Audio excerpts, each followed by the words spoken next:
जब इस देश को आजादी मिल रही थी, इस देश के साथ बहुत बड़ा धोखा हुआ है और इस देश के साथ बहुत बड़ी गद्दारी की। जो बेसिक सवाल हमको उठाने चाहिए थे, मेरे पुरखों ने शायद नहीं उठाए। और उससे भी ज्यादा तीसरा गंभीर सवाल मैं ये उठाता हूं कि जिन कानूनों को अंग्रेजों ने हिंदुस्तान को लूटने के लिए बनाया था, वो कानून आज भी क्यों चलते हैं?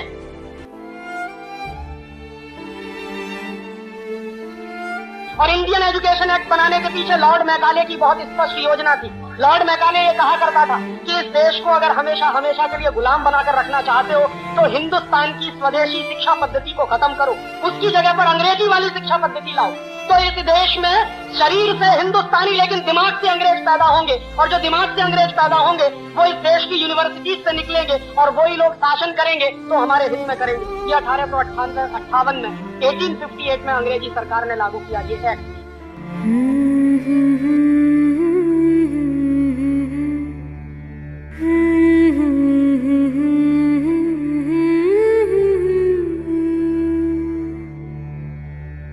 देश से है प्यार तो हर पल ये कहना चाहिए,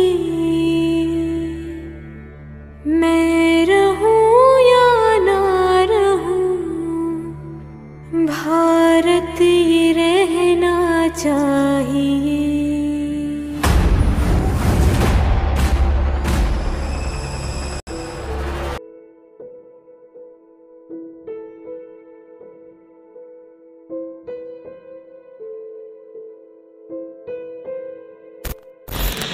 स्वर्गीय राजीव दीक्षित जी अपने जीवन काल में ही बता चुके थे कि उन्हें 18 साल से कोई बीमारी है ही नहीं।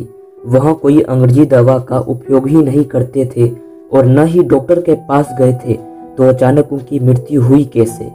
राजीव दीक्षित जी के शरीर का रंग काला और नीला पड़ जाना यह साफ संकेत देता है कि उनकी मृत्यु प्राकृतिक न होकर एक हत्या थी। उनके मृत्यु के बाद तुरंत जला दिया जाता है, बिना किसी कानूनी कार्रवाई के। न ही पोस्टमार्टम किया जाता है और न ही ज्यादा लोगों को उनके पार्थिव शरीर देखने को मिलता है। आखिर कब तक गुनहगार बाहर चैन की नींद लेगा और कब तक क्रांतिकारियों की हत्या होती रहेगी? राजीव दीक्षित जी के मौत के 10 साल हो गए, लेकिन उनकी मौत आज तक रहस्यमयी बनी पड़ी है।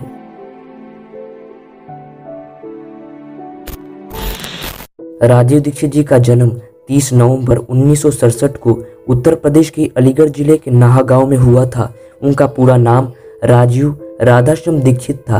उन्होंने फिरोजाबाद जिले में गांव पी.डी. जैन इंटर कॉलेज में 12वीं कक्षा तक शिक्षा ली। उसके बाद उन्होंने 1884 में के.एम. कॉलेज जामुई बिहार से इलेक्ट्रॉनिक्स और संचार में बीटेक की डिग्री के लिए दाखिला लिया।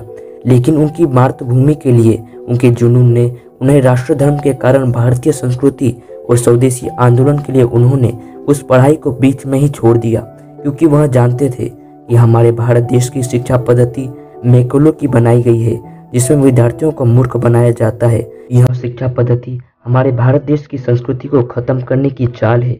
अपने बेटे की पढ़ाई के दौरान एक रिसर्च के सिलसिले में वो नीदरलैंड गए, जहाँ पर एम्स्टर्डम में उनको अपने रिसर्च के बारे में बोलना था। यहाँ पर जब उन्होंने अंग्रेजी में अपना रिसर्च पत्र पढ़ना शुरू किया तो उनको एक डच वैज्ञानिक ने रोकते हुए कहा कि तुम अपनी मातृभाषा हिंदी में रिसर्च पेपर क्यों नहीं पढ़ते? इस पर राजीव दीक्षित जी ने उत्तर दिया, अगर मैं हिंदी में रिसर्च पेपर पढ़ूंगा तो यहाँ पर किसी को समझ में नहीं आएगा। उस डच वैज्ञानिक ने कहा, हमारी समझने या ना समझने की चिंता आप क्यों करते हैं? और आपसे पहले आए हुए कई वैज्ञानिकों ने अपनी मातृभाषा में रिसर्च पेपर पढ़ा था, जबकि वो भी चाहते तो अंग्रेजी में पढ़ सकते थे। इसके अलावा यहाँ पर भाषा अनुवाद की सुविधा उपलब्ध है, जिससे आपकी बात लोगों तक पहुँच जाएगी। इसके बाद से राजीव दीक्षित जी को अपनी मातृभाषा के महत्व की समझ आई कि जब तक आप अपने मौलिक शोध के बारे में अपनी मातृभाषा में नहीं बोलेंगे, तब तक आपको कोई नहीं समझ पाएगा।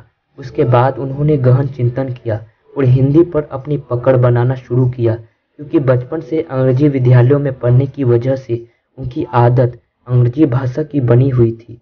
वहीं पर उन्होंने अन्य देशों के वैज्ञानिक से उनकी शिक्षा पद्धति के बारे में प्रश्न किया तो उन्होंने बताया कि उनकी शिक्षा पद्धति उनकी मातृभाषा में होती है। तब राजीव दीक्षित जी ने सोचा कि अगर दूसरे सभी देश के लोग अपनी मातृभाषा में उच्च शिक्षा लेते हैं तो भारत में शिक्षा पद्धति का अंग्रेजीकरण क्यों है और इसका निदान कैसे किया जाए। इसके बाद वो भारत की शिक्षा पद्धति की खोज में लग गए। अब जब वो नीदरलैंड से भारत लौटे तो उन्होंने अपने जीवन का एक ही लक्ष्य बनाया कि विदेशी कंपनियों की लूट से भारत को आज़ाद करना है। इसके लिए उन्होंने भारत में आकर आज़ादी बचाओ आंदोलन की शुरुआत की। उस समय विदेशी कंपनियां भारत को लूट रही थी और भारतीय सभ्यता को खंडन करने की कोशिश कर रही थी। तब राजीव दीक्षित जी ने उन सब कंपनी पर केस किया, परंतु जब भारत सरकार ने उन कंपनियों को माफ कर दिया तब उन कंपनियों को देश से बाहर निकालने के लिए इस अभियान की शुरुआत की गई थी। इस अभियान में राजीव दीक्षित जी और उनके कुछ साथी सफल रहे और इस कंपनी को भारत छोड़कर जाना पड़ा था। इसके बाद उन्होंने कारगिल, डुपोंट जैसी बड़ी कंपनियों को इस देश से भगाया था। इसके बाद 1991 में उन्होंने डंकल प्रस्ताव के विरोध में कई व्याख्यान और जन रैलियां की थी, क्योंकि इस प्रस्ताव के तहत अनेकों विदेशी कंपनियों को भारत में व्यापार करने की अनुमति मिलने वाली थी। जब इस डंकल प्रस्ताव का अध्यक्ष आर्थर डंकल भारत आया तो एयरपोर्ट पर ही राजीव दीक्षित और उनके साथियों ने डंकल के साथ मारपीट की थी, जिसकी वजह से उन्हें तिहाड़ जेल जाना पड़ा। जब वो तिहाड़ जेल में गए थे उस समय तिहाड़ जेल की पुलिस अधीक्षक किरण बेदी थी।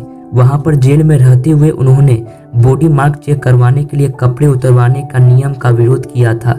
तब उन्होंने इस नियम के विरोध में किरण बेदी से नियमावली पत्र को पढ़ने की बात कही। किरण बेदी ने बड़ी मुश्किल से उस नियमावली पत्र को राजीव दीक्षित तक पहुंचाया। यह नियमावली पत्र 1860 का बना हुआ था, जिसमें साफ लिखा हुआ था कि इस नियम का उपयोग अंग्रेज भारतीयों का अपमान करने के लिए करते थे। उस समय अंग्रेजों का उद्देश्य कैदी की जांच करने से ज्यादा अपमान करने का था, ताकि वो ज्यादा विरोध ना करे। इस पत्र को पढ़कर उनके मन में अंग्रेजों के नियमों को अब तक अपनाए जाने का अफसोस हुआ था और इस पर उन्होंने जेल से छूटने के बाद रिसर्च किया था। सन 1997 में राजीव दीक्षित के जीवन में एक नया मोड़ आया जब उनकी मुलाकात इतिहासकार और लेखक प्रोफेसर धर्मपाल से हुई, जो पिछले कई वर्षों से यूरोप में अध्यापक थे। अब राजीव दीक्षित जी ने उनके सानिध्य में रहकर अंग्रेजों के समय के ऐतिहासिक दस्तावेजों का उन्होंने अध्ययन किया और उन दस्तावेजों के आधार पर देश को जागरूक करने का प्रण लिया। ये दस्तावेज धर्मपाल जी ने इंग्लैंड के पुस्तकालय से बड़ी मुश्किल से इकट्ठे किए थे। अब उन्होंने इन दस्तावेजों की प्रामाणिकता को सत्यापित करने के लिए पूरे देश का भ्रमण किया और आवश्यक सूचनाएं इकट्ठी की। इन्हीं सूचनाओं को उन्होंने अपने व्याख्यानों के जरिए पूरे देश की जनता तक पहुंचाया। राजीव दीक्षित जी ने अपने शोधों में पाया था कि अंग्रेजों ने 34,735 कानून भारत को लूटने के लिए बनाए थे और उनका कहना था कि भारत सरकार आज भी वो कानून चला रही है जो अंग्रेजों ने अपनी सुविधा के लिए बनाए थे। राजीव दीक्षित जी ने बताया था कि इन्हीं अंग्रेजों के नियमों की वजह से भारत में भ्रष्टाचार, गरीबी, भूखमरी जैसी समस्याएं हैं। उनका कहना था कि 15 अगस्त 1947 को केवल सत्ता का हस्तांतरण हुआ था, जबकि भारत को आज़ादी नहीं मिली थी। उनका कहना था कि स्वतंत्रता का अर्थ अपने बनाए हुए नियमों और व्यवस्थाओं में जीना है, लेकिन 1947 में एक भी नियम खुद के तंत्र का नहीं बना हुआ है। इसके बाद राजीव दीक्षित जी ने गैर कानूनी चल रहे कार्यों को रोकने में अपना पूरा योगदान दिया। सन 1991 में राजस्थान के अलवर जिले में शराब कारखानों को बंद करवाने में भूमिका निभाई। उसके बाद राजीव दीक्षित जी ने सन 1995 में टिहरी बांध के खिलाफ ऐतिहासिक मोर्चा और संघर्ष किया। वहां पर राजीव दीक्षित जी को भयंकर लाठीचार्ज में काफी चोटें आई, फिर भी वह पीछे नहीं हटे। वह चंद्रशेखर आजाद, उधम सिंह और भगत सिंह जैसे महान क्रांतिकारियों की विचारधाराओं से प्रभावित थे। उन्होंने भारत को स्वावलंबी बनाने और स्वदेशी बनाने के लिए 10 वर्षों तक अथक प्रयास किया था। 10 वर्षों के बाद 2009 में भारत स्वाभिमान की स्थापना की गई। इस भारत स्वाभिमान के राष्ट्रीय सचिव का पद राजीव दीक्षित जी को दिया गया। 1 अप्रैल 2009 को भारत स्वाभिमान का उद्घाटन हुआ था, जिसे आस्था टीवी चैनल पर सीधा प्रसारित किया गया था। यहीं से उनकी लोकप्रियता चरम सीमा पर पहुंच गई थी और देश के करोड़ों लोग उनके व्याख्यान सुनने लगे। उनके व्याख्यान इतनी सरल भाषा में होते थे जिनको समझना बड़ा ही आसान था। उनके व्याख्यानों से देश के लोगों को भारत का वास्तविक इतिहास और स्वदेशी की महत्ता का पता चलता था। उन्होंने इस भारत स्वाभिमान के तहत कई विदेशी कंपनियों का खुलासा किया था जो भारत को अनेक वर्षों से लूट रही है। उनको राजनीतिक पार्टियों से भी आपत्ति थी और वे उन पर खुलकर प्रहार करते थे। इसी के साथ उन्होंने अंग्रेजी शिक्षा पद्धति, देश के संविधान, कानून प्रणाली और कई मुद्दों पर तथ्यों के साथ अपने व्याख्यान देते गए। पिछले 20 वर्षों में राजू भाई ने भारतीय इतिहास से जो कुछ सीखा उसके बारे में लोगों को जागरूक किया। अंग्रेज भारत क्यों आए थे, उन्होंने हमें गुलाम क्यों बनाया, अंग्रेजों ने भारतीय संस्कृति और सभ्यता, हमारी शिक्षा और उद्योगों को नष्ट क्यों किया और किस तरह नष्ट किया, इस पर विस्तार से जानकारी दी ताकि हम पुनः गुलाम ना बन सके। इन 20 वर्षों में राजू भाई ने लगभग 12,000 से अधिक व्याख्यान दिए। आज भारत में लगभग 5,000 से अधिक विदेशी कंपनियां व्यापार करके हमें लूट रही है। उनके खिलाफ स्वदेशी आंदोलन की शुरुआत की। देश में सबसे पहली विस्तृत स्वदेशी विदेशी वस्तुओं की सूची तैयार करके स्वदेशी अपनाने का आग्रह प्रस्तुत किया। सन 1991 में दंगल प्रस्ताव के खिलाफ घूम घूमकर जन जागृति की ओर रैलियां निकाली। कोका कोला और पेप्सी जैसे पेयों के खिलाफ अभियान चलाया और कानूनी कार्रवाई की। धीरे धीरे वह बहुत ही तेजी से आगे बढ़ने लगे। उनके चाहने वाले दूर दूर से आने लगे और इसके साथ साथ दुश्मन भी बनने लगे।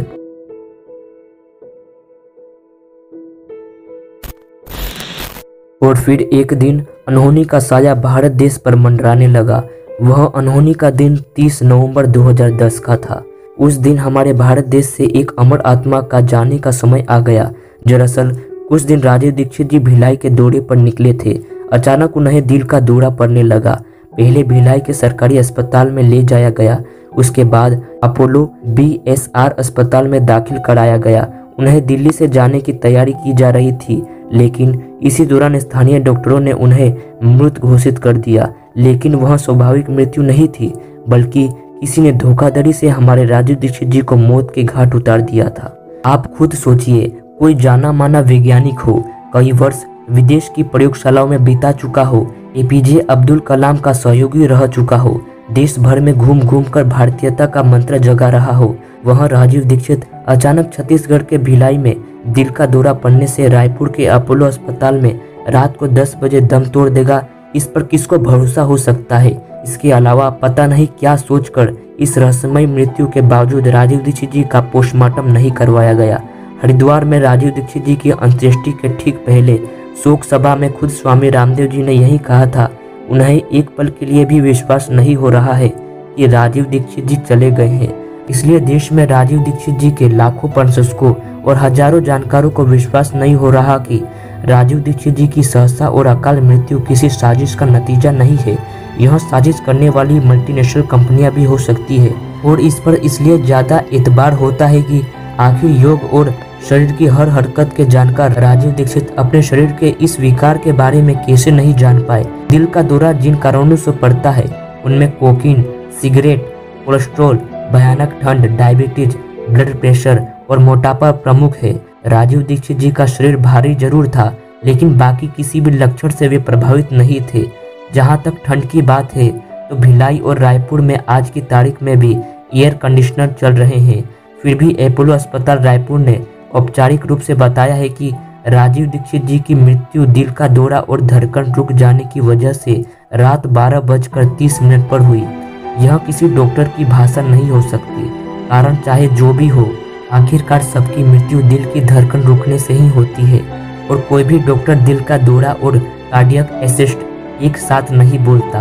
राजीव दीक्षित 5000 ताकतवर मल्टीनेशनल कंपनियों और भ्रष्टाचार में जुटे महाबली नेताओं से लड़ रहे थे और सबके पास उन्हें खत्म कर देने का कारण मौजूद था। विडंबना यह है कि खुद राजीव दीक्षित अपने भाषणों में कहा करते थे कि लाल बहादुर शास्त्री और सुभाष चंद्र बोस की मृत्यु का रहस्य पता लगाना हर एक भारतीय का कर्तव्य है। और अब इस सूची में खुद राजीव दीक्षित जी का नाम शामिल हो गया है। दोस्तों, राजीव दीक्षित जी हमारे बीच नहीं है, लेकिन उनके जिंदा रहने का एहसास, उनके ऑडियो, वीडियो और उनकी लिखी हुई पुस्तक आज भी उनके जिंदा रहने का एहसास दिलाती है, क्योंकि ऐसी महान आत्मा मरती नहीं, सच्चाई पर चलने वाले लोगों के अंदर अपना स्थान स्थापित कर लेती है। मेरा हो मन स्वदेशी, मेरा हो तन स्वदेशी, मर जाऊं तो भी मेरा होवे कफन स्वदेशी।